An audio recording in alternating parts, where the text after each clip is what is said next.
Okay, so in magnetism, we have a few different types of problems. The first one is looking at just calculating magnetism or the magnetic force, the magnetic field, as in the first set of notes that you saw. So we're going to start out with talking about magnetic field. All right. So if we look in chapter 24, we're going to look at problem number 2. All right. So this is problem number 2.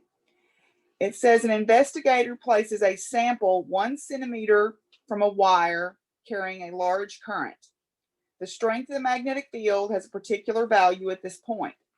Later, she must move the sample to a 5 centimeter distance, but she would like to keep the field the same. By what factor must she increase the current? Okay, so you want the field at the first location to equal the field at the second location. And remember, we use B for magnetic field. We know that R2 is 5 times R1. Okay. Now, so the magnetic field of a current carrying wire, we talked about that in the notes. Okay, the magnetic field of a current carrying wire is mu naught times I over 2 pi times the distance you are from the wire, 2 pi r. Okay, so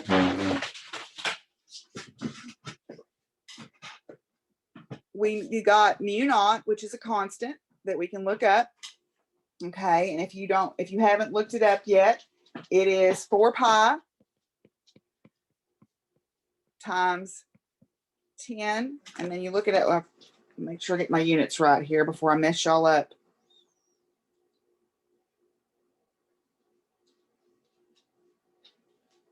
Times 10 to the negative 7th Tesla meter per amp. Now your book has a different number because they actually multiply the 4 pi out. It's 1.26 times 10 to the negative 6 Tesla meter per amp. But either one of those will work. I like to leave pi in there because sometimes it cancels out and I don't have to worry about it. Okay, so I want the two magnetic fields to be the same. So I'm going to use my formula here. I'm going to use this formula here and I'm going to rewrite it and set the two equal together. All right. So what I'm going to do is, and I'll just leave that as blue. So I will say B1, which is equal to mu naught I1 over 2 pi R1. And I've got B2, which is mu naught I2 over 2 pi R2. Okay. I want those two to be equal. So I'm going to have mu naught I over 2 pi R1 is equal to mu naught I2 over 2 pi R2. Okay. Well, D and R are the same. It's just distance. So some books call it D, some books call it R. So in the problem where it's the separation of the two wires, I call it D, but in general, it's how far you are from the wire, and I usually call that R. All right, so either one, it can be either one. So it's just a distance that you are from the wire. This is not the radius of the wire. Remember, that's capital R. So either one is fine. Okay, so I like doing it this way because that stuff cancels and that stuff cancels. So what I'm left with is I1 over R1 is equal to I2 over R2. Okay. And then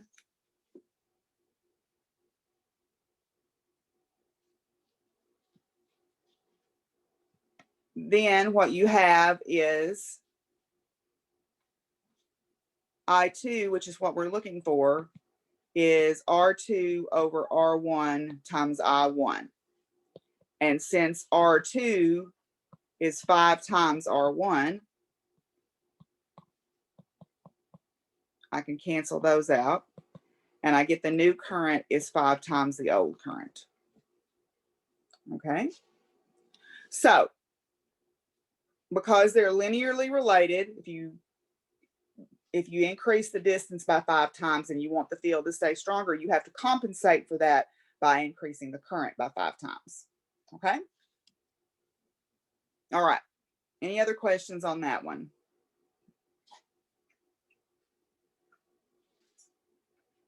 Okay. All righty. So I'm going to move on then, and we'll do another one.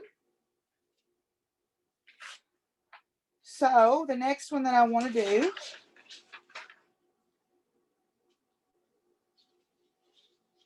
is, let's do number 13.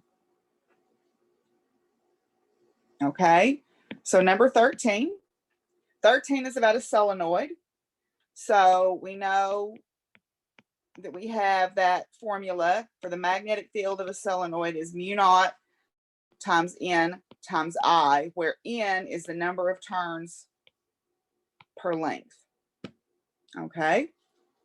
So in the problem, sometimes it'll tell me that they'll give me little n already figured out, and sometimes they'll tell me the number of turns and a length. And that's what this problem does. It says a solenoid is used to produce a magnetic field for research purposes, and it's 2 meters long with an inner radius of 30 centimeters and 1,000 turns of wire. When running, the solenoid produces a field of 1 Tesla in the center. Given this, how large a current does it carry? Okay, so I've got 1,000 turns or 1,000 loops. Okay, it is 2 meters long. All right. And they tell me that it has a radius of 30 centimeters. That doesn't really factor into this type of problem, so I don't need that. And I know that the magnetic field at the center is 1 Tesla. So I want to find the current. So I is just B divided by mu naught times the number of turns per length. Okay, so 1 Tesla divided by 4 pi times 10 to the negative 7th Tesla meter per amp times N, which is 1,000 loops, which doesn't have a unit, over 2 meters. Okay, so notice that meters cancels with that one, and that Tesla cancels with that. And then that amp is going to flip up to the top. So you just work out that math. You just work out whatever the bottom row gives you. So it's 4 pi times 10 to the negative 7th. You've still got your per amp on the bottom. And then that's 500 there. Work that out. So just do the math. So that's not too hard as long as you remember the definition of that little n is number of turns per length. Okay, any questions about that one? Does that seem okay? So on these, what you're going to find is usually it's kind of plug and chug if you can find the right formula. All right, let's do another one.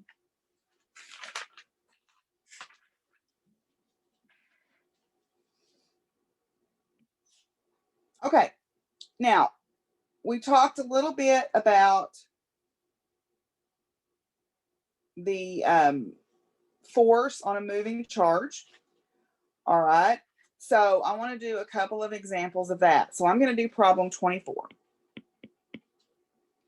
Okay, it says the electromagnetic flow meter applies a magnetic field of 0.2 Tesla to blood flowing through a coronary artery at a speed of 15 centimeters per second. What force is felt by a chlorine ion with a single negative charge? Okay, so we know that the B field is 0.2 Tesla. We know the speed is 15 centimeters per second, but I don't like centimeters, so I'm going to immediately turn that into 0.15 meters per second. Okay, and it's a chlorine ion with one negative charge or a single negative charge. So that means that the charge of that is 1.6 times 10 to the minus 19 coulombs because I've got one excess electron. If you remember from chemistry, that's what a plus or a minus 1 is. It's one excess electron. Okay. So the force is QVB sine theta, okay, where theta, remember, is the angle between V and B. All right. Now, we're going to assume that it says the flow meter applies a magnetic field to the blood flowing through the coronary artery. For purposes of this problem, even though they don't tell us, we can assume that theta is 90 degrees. We're going to apply the field in such a way that we get our maximum force. All right. So if they don't tell you that, assume that they're going to say that theta is 90 degrees in a problem. Now, sometimes they'll say things like, I want the maximum force, or what is the maximum, speed, or maximum something. When they say that, they mean they want theta to be 90 degrees, because the sine of 90 is 1, and that's the biggest that sine can be. Okay, so I can just say that that's 1. All right. All right, so I'm going to put everything else in. I've got 1.6 times 10 to the minus 19 coulombs times V, which is 0.15 meters per second, times B, which is 0.2 Tesla, and you just need to multiply those out to get your answer. Now, remember, this is force, so the unit of force is going to be newtons when you work it all out. It's going to look weird because I've got some unusual units with the Tesla and the coulombs and all that stuff, but it's going to be newtons when you're done, because the Tesla has got the coulombs hiding inside of it, and that helps cancel that out. All right, so don't be alarmed by the weird units here. So what I got when I worked it out was 4.8 times 10 to the negative 21 newtons. Okay. All right. So look for words like maximum or largest force, or it'll say we want to maximize the force on something. It'll give you a hint sometimes in the problem. Okay. Let's do another one.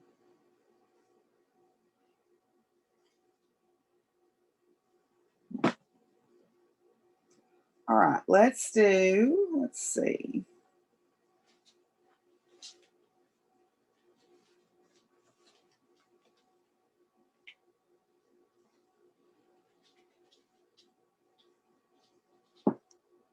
Let's do problem 27.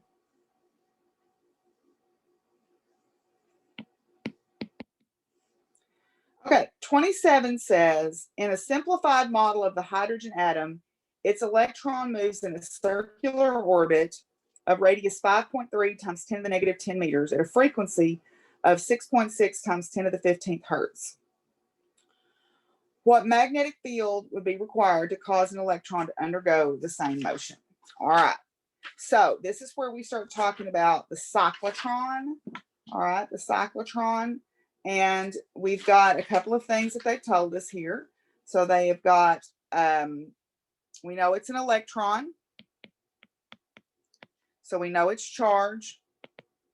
Now here we only need the magnitude of the charge, because the sign of the charge just tells us which direction it's moving. Remember, your right-hand rules are for positive charges, so negatives will move in the opposite direction. So the electron would go the opposite ray of whatever the right-hand rule would show for something. The radius of the orbit was 5.3 times 10 to the negative 10 meters. And the frequency that it's moving at is 6.6 times 10 to the 15th hertz. Okay. And they want to know the magnetic field that would be required to cause an electron to undergo the same motion. So we want to find B. All right. So you remember in the book, it talked about the cyclotron, and it talked about, and then in the notes, we talked about it also. We talked about the radius that would be used, or that we would get if we had a cyclotron or a mass spectrometer. Looked like that. So the formula for the radius of the orbit would look like that. Okay, now unfortunately we use R for a lot of different things. So R here is the radius of the orbits, because what's happening is this electron, if I've got a magnetic field, say into the page here, that's what my little X's mean, is the magnetic field is into the page. And I've got an electron that's coming in, okay? It's going to experience a circular orbit due to that magnetic field, okay? I should draw some more magnetic field down there, shouldn't I? Like that. So what it's going to do is it's going to try to move in this orbit and make a circle. That's what a mass spectrometer does, is it causes things to move in curved paths, and then you have different targets for them to hit. Okay. All right. So there's different ways to write this down, but one of the ways that you can write down the cyclotron frequency is you can use the formula that says the period of the cyclotron is 2 pi r over v. Okay. Now, we know that we've got a radius of, we've got our radius, we've got our period, because if you remember, frequency and period are inversely related. We learned that way back in Unit 1, if you remember. Okay, so I know what that is. So I can use the formula here to solve for v. So v is equal to 2 pi r over t. Once I have v, I can go back to this formula and solve for b. So b would be equal to mv over qr. Now, I do have to look up the mass of the electron, but they tell me that in the information in the front cover of my book, or in the back cover of my book, somewhere in one of the two overleafs in the front cover of your book, it tells you what the mass of the electron is. So you have to look that up, but you can look it up. It's 9.11 times 10 to the negative 31 kilograms. Okay, so you would need to know that. But I know what the mass is. I know what V is because I just solved for it from right here. I know what Q is because it's an electron. And I know what R is because they told me, so I can solve for B. Okay. So if I don't want to do two steps here, I could just actually plug in for V from right here and get M over QR times 2 pi R over T. And notice what happens. The R's cancel, because at the end of the day, the radius doesn't matter, because we know that the period is going to be determined by the size of the loop anyway. So they kind of cancel out. So you could do it that way too. And you could just use B is equal to 2 pi M over QT if you wanted to. Okay, you could do that. So you know what all of those things are. You know what all of those things are, and you can plug it in and find the radius. But this is sometimes called the cyclotron equation, or sometimes called the mass spec for mass spectrometer equation. It depends on how it's worded, but you may see that show up on something like the MCAT at some point. Okay, because this is seen in a lot of medical applications. All right, so yeah, so there you go. I wanted to pick that one out because it had to do with what some of y'all might see show up on a test at some point. All right, let's do another one. All right, I want to skip over to chapter 25 now and work a couple of problems about flux. Excuse me. All right. So the next step of magnetism is figuring out how we use magnetism, kind of like we used capacitance in electricity. So that's what chapter 25 is all about. What happens in chapter 25 is it looks at how magnetic fields can generate current flow. And it does this through a process called induction. Okay, and the way you can have a current induced is you can have a change in the current, you can have a change in the field strength, or you can have a change in the relationship between the directions of the current flow and the field strength. All right, so one of those three things happens, and it causes current to flow in something. So you can think about applications of this like generators, for example. With a generator, what you do is you start up a gas-powered motor usually, and it spins a coil in a magnetic field. And because that coil is spinning, that relationship between the direction of the current flow and the direction of the field is constantly changing, and it creates electricity, creates current flow. So what we have to have for this to happen is we have to have what's called a change in flux. Now, flux is how many magnetic field lines are going through a surface. I mean, it's just that simple. So when you look at, say, a square loop here, you literally are measuring how many magnetic field lines are cutting that surface. So there's different ways to change that. You can make this surface bigger or smaller. So if I made this box that I just drew smaller, it would encompass less X's. It would encompass less field lines. I can make the field stronger or weaker. So I can make more field lines show up in there by turning up the magnetism. Or I can take this loop and I could turn it on its side, or if I were looking at it head on and I flipped it so that it was on its side, it would go into the page. And so now it's not encompassing any field lines. So there's different ways that I can affect flux.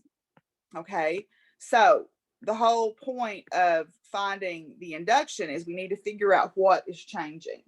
So the first thing we need to do is know how to calculate flux. All right, so we're going to do a problem about that. We're going to start with number 9. Okay, so in number 9, it says figure 25.9 is an edge-on view of a 10-centimeter diameter circular loop rotating in a uniform 0.05 Tesla magnetic field. What is the magnetic flux through the loop when theta is 0, 30 degrees, 60 degrees, and 90 degrees? So the picture that they've got there, and I'll try to draw it, you've got your magnetic field like this, okay? And then you've got, oops. There we go. You got your magnetic field like that. Then you've got your loop, which is a side view like this. So it's a circle, but it's into the page. Okay. All right. And it pivots around its center. Now you'll notice in that picture, they've got a line drawn that's perpendicular to the surface like that. That is my A vector. A is always perpendicular to the surface. So if I were talking about this surface up here that I drew, this rectangle, the A vector for it would point straight out of the paper at you. Okay, it would point straight out of the paper at you. In this case, since the loop is into the board, we can see the A vector, but we know that it's perpendicular. It's always perpendicular to the surface. Okay, so theta, the theta angle is actually the angle between the magnetic field B and the A vector. So this is theta right there. And that's what they're showing you in that picture. They're showing you theta. Okay, so the flux equation, flux is the value of B times the value of the area times the cosine of the angle between B and A. All right, because what you want is you want A and B to be parallel to each other, and then that's when you have the most flux. All right, so when this red letter A lined up with the blue letter B, you would have a maximum amount of flux because my surface would be turned so I could enclose all the lines that I could. All right, as I rotate this thing, what happens is I can encompass less and less lines as the thing turns because the area is not facing the right way. Okay, the loop's not facing the right way.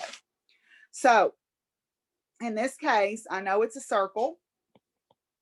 So I need to know that the area of a circle is pi r squared. Okay, and there's r again in a different row. We got a lot of r's here, but they told me that the radius of my circle was 10 centimeters. So I'm just going to go ahead and make that 0.1 meters. Okay, and what we're going to do is we're going to change theta through some different values. Okay, so I want theta to be 0 or 30 or 60 or 90. Okay, so what that means is the magnetic field is going to stay constant. The magnetic field is 0.05 Tesla. The area, once I calculate it, is going to stay constant. Okay, it's going to stay constant, but what's going to change is cosine theta. So I'll work this with different values of this theta in there. So it's going to be cosine of 0 degrees for the first one, and for the second one, it's going to be times A times the cosine of 30 degrees, and you'll keep going. Okay, so I'm going to get my maximum value when the angle is 0. And when I work my way down to the fourth one where it's 90 degrees, what's the cosine of 90? It's 0. Okay, it's 0. Okay, so flux by itself is not enough to cause induction, though. I have to have a change in flux. So right now, if I just have this loop sitting still in here, there is no induction. It's just got magnetic field passing through it. I have to have a change in flux. So if I wanted this thing to have a current in it, I would have to spin this loop in this magnetic field for it to create an induction. Okay, but just to calculate the flux, you do it like that. Now the unit of flux is in a unit called Webers, which is like WB. That's the abbreviation for the unit of flux, WB, Webers, which is a weird unit, but that's what it is. Okay, all right. Let's see, let's do another one.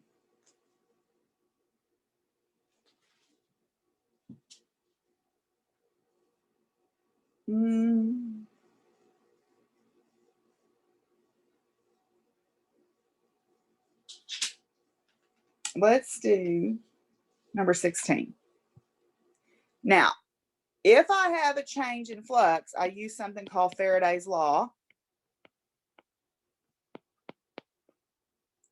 which says the induced EMF in a circuit is equal to negative, because it's going to react in such a way that it's going to respond to try to cancel out the change, the number of turns I have times the change in flux over time. Okay, so, and we'll talk more about why it's negative when I post the recording. But it basically, this negative is there just to show you that it is responding to try to cancel out whatever change is happening in it. Okay, so N is the number of turns, or the number of loops that I have, because the more loops I have, the more induced EMF I have, or more induced current I have. And then this is my change in flux over time. So the faster the flux changes, in other words, say for example, that loop, the faster that loop would spin, the more current I would induce. That's why when you have a generator, for example, it has to spin up to a certain speed before the lights will come on, because it has to be going fast enough to turn the loops fast enough to generate enough current to cause the lights to come on. Okay, so in this problem, it says the figure shows a 100 turn coil of wire of radius 12 centimeters in a 0.15 Tesla magnetic field. The coil is rotated 90 degrees in 0.3 seconds, ending up parallel to the field. What is the average EMF induced in the coil as it rotates? Okay, so let me draw the picture. So my magnetic field is pointing up like that. And I've got an edge on view of the coil again. It starts out like this. It ends up like this. Oh, that was terrible. It ends up like that. Okay, so it starts out with its A vector pointing this way, and it ends up with its A vector pointing this way. Okay, so the initial angle between the A vector for the first position and B is 0 degrees, because they're lining up, they're parallel to each other. Okay, the angle between the second position's A vector and B is 90 degrees, because they're perpendicular to each other. Okay, And it says in the problem, it ends up parallel to the field. So my coil is parallel to the field, which means its A vector is perpendicular to the field. Okay, so that's why the angle is 90. Okay, so what that means is what's changing is cosine theta is what's changing. Okay, so E induced, and it just wants me to find the magnitude, so I don't really care about the minus sign. I've got 100 turns. Okay, I know what B is, I know what A is, but I'm looking for the change in cosine theta over the change in time. Okay, so E induced is 100 times. They told me that B was 0.15 Tesla. Now, it is, let's see, it's a coil. So I'm going to assume that coil means it's circular. So A is pi r squared again. And they told me that R is 12 centimeters. So I can find my area. So I'll do that real quick. So 0.15 squared times pi is the area is actually 0.045 meters squared. So 0.045 meters squared. I'm going to run out of room to write stuff. All right, then the change in cosine theta over time, well, if I'm going from a theta of 0 to a theta of 90, my change is 1 because I'm going from a cosine of 1 to a cosine of 0. So this is going to be 1 over, and then the time that it takes is 0.3 seconds. So I just multiply all that out.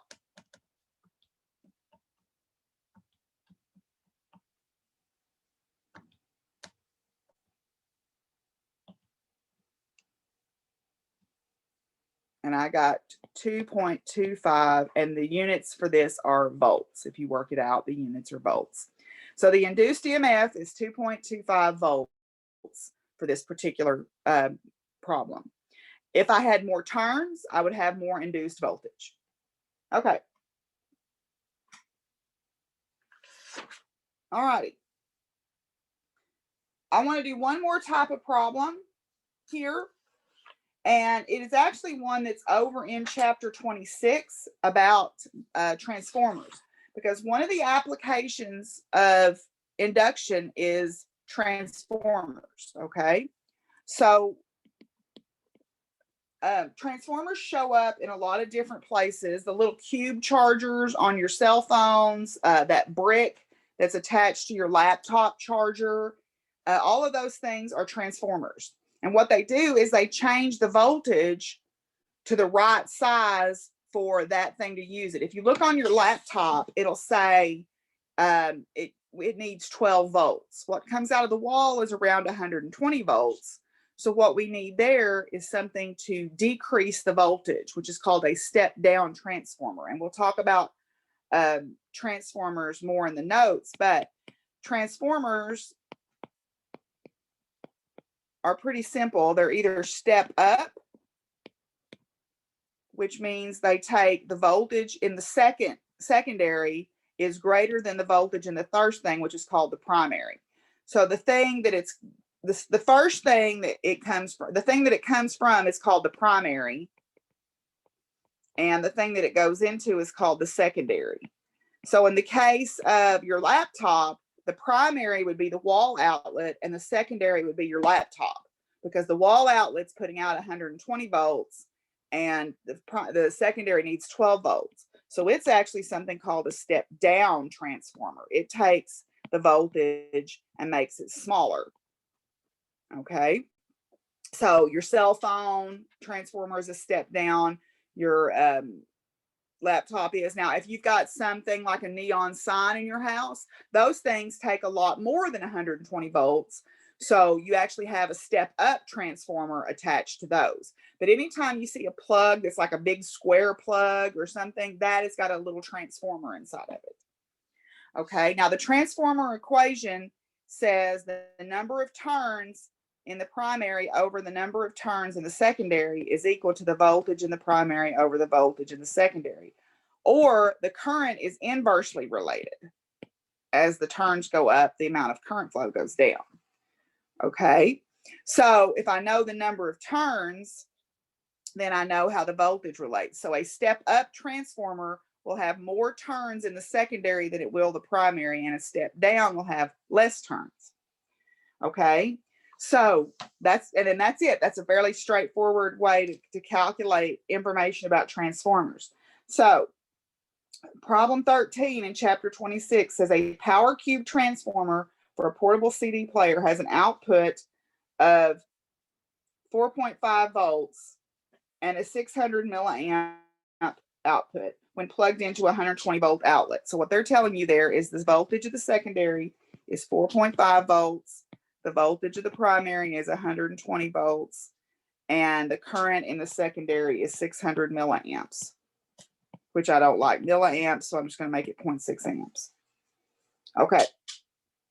And the only part of this problem we're going to do is A, because we're not going to talk about AC circuits in this class. We're going to just talk about DC circuits.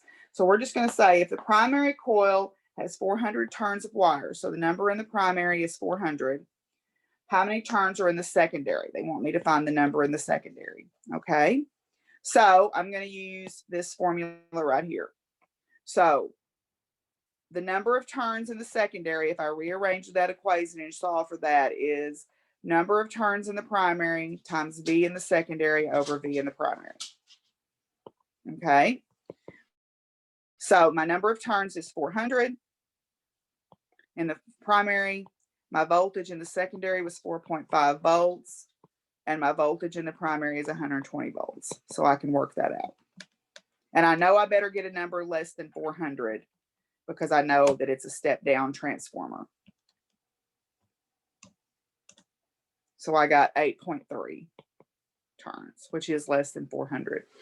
So the hard part on these problems is not the math, it's figuring out and making sure you know which one is the primary and which one is the secondary to keep that straight. Okay, so transformers are used, you see them used in like power stations, electrical substation is full of transformers. Even if you live where you live, your power pole coming into your house has a little transformer on it. It has a little round cylinder thing on it. And that's the transformer that steps down the line voltage to the voltage to use in your house. So you see them all over the place. Okay, I'm going to stop the recording there because that's all the problem.